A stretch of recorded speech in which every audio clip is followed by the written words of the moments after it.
namoota muuxannoo qaban, namoota waan kanarratti baratanii oguma qaban, yoollee barnoota kallattiin barachuu baatan, leevilii yookaan sadarkaa garaagaraa keessatti gulaalamanii yakkamaa seeratti dhiyeessuus haa ta'uu, akkuma sana ammoo qaama irratti investigeet gochuu yookaan qorannoo gaggeessuu barbaadan kallattii ittiin qorannoo gaggeeffame gama seeratti dhiyaatu hin beekna.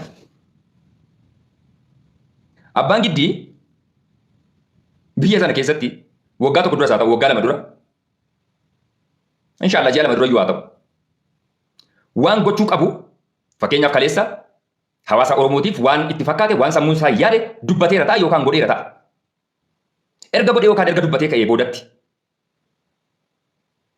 sammuu isaatiin mari'atee waan akkas ta'uu qaba akkana ta'uu qaba jedhu erga sammuu isaatiin murteeffachuu danda'ee namni kun erga kallattii kaleessa deemu sana dhiisee ofii isaatiin callisee biizinasa dhuunfaa isaa jireenya dhuunfaa isaatti deebi'ee kan jiraachaa jiru ta'eeti. Kaleessa kana jetteetta jedhee deeggaraan mootummaa qofti jechuudha waan inni godhu fuudhee miidiyaarraan fiigeedhaaf inni biyya keessatti aangoon qaba jedhu nama biyya keessa jiru tokkotti lammii biyya kanaati. Biyya kana keessa dhaabbilee baay'eetu jiru kan biyya kana keessa jiran. Dhaabota mormitootaa jechuudha kan mootummaa kanaan ilaalchi isaanii garaagarummaa qabu akka seeraatti galmaa'anii kan mootummaa kana morman jechuudha. Lakkii sirni ittiin bulchituun ta'uu kan kootu ta'a jedhanii kan isa mootummaa wajjin kan wal morman jiru baay'inaan jechuudha. Mucaan kun erga biyya sanaa deebi'ee jedhe yookaan erga Dubaayii deebi'ee jedhe osoo Dubaayiidhaayyuu hin deebiin osoo Dubaayiidhaayyuu hin galin kallattii waan inni miidiyaa irratti bahee dubbachaa ture dhagaatu tan hedduun keessan keessattuu Oromiyaa 11 irratti hedduun keessan dhagaa turtan waan inni dubbachaa ture. Nuti TPLF faana wanti gorree jennuuf yookaan wanti TPLF jechaa oolluuf TPLF waliin firooma qabaannee osoo hin taane artiistii Oromoon akka lubbuutti jaallattu qaalii artiist Hacaaluu Hundeessaa erga wareegame hayyoonni Oromoo kumaatamaan erga hidhamanii na dhaggeeffadha dubbii kanas be serious erga hidhamanii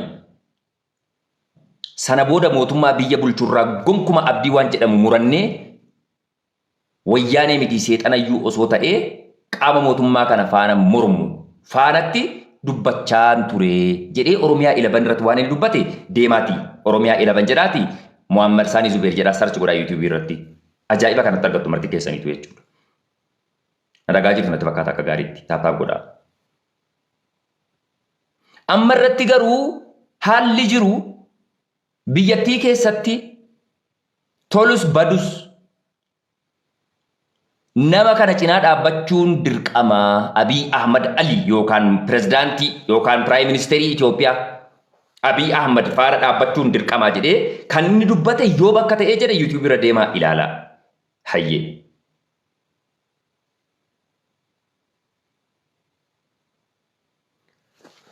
Warra adda bilisummaa Oromoo keessa turanii waggoota meeqa jechuudha.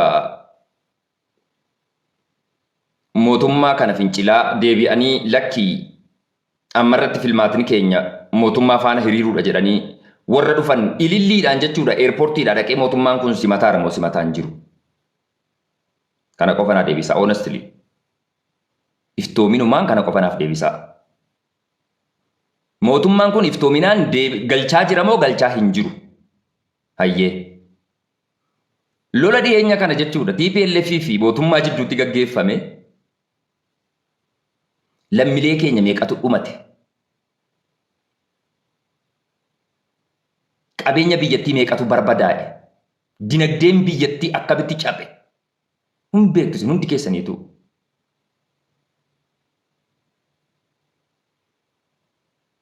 Geetaachoo Raddaa Maqalee taa'ee Abiy Ahmad masaraa mootummaa keessa taa'ee jechoonni isaa walitti darbachaa turan maal akka ta'e akkuma isin viidiyoo mormitoonni miidiyaa irratti dubbatan qabamee jiru kan isaanis qabamee jira.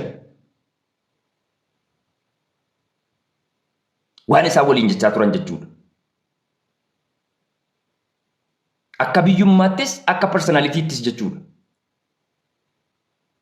Gara TPLF warri turanii fi akkuma sana warri biyya mootummaa hogganu keessaa warri turan jechuudha. Har'a garuu akkamitti jiru isaan? Dammaaf dhadhaadhaan wal simachaa jiru miti. Ilmi Oromoo tokko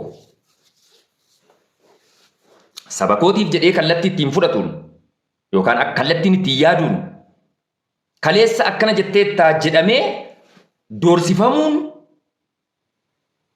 hidhamuun Kuni siyaasa qaroomaa miti. Wallahi kuni siyaasa qaroomaa miti. Anis biyya keessan jira. Ameerikaan jiru, Kaanadaan jiru, Awustiraaliyaan jiru. Yeroo fedhanitti na qayyaduu danda'u. Yeroo fedhanitti na tumuu danda'u. Yeroo fedhanitti na ajjeesuu danda'u. Kallattiin garuu qulqulluu wanti lafarra jirtu kun siyaasa fayyaalessa osoo hin taane siyaasa dhukkubsataa. Siyaasa namni barate osoo hin taane namni barate osoo hin taane namni hin baranne raawwatu yoo ta'e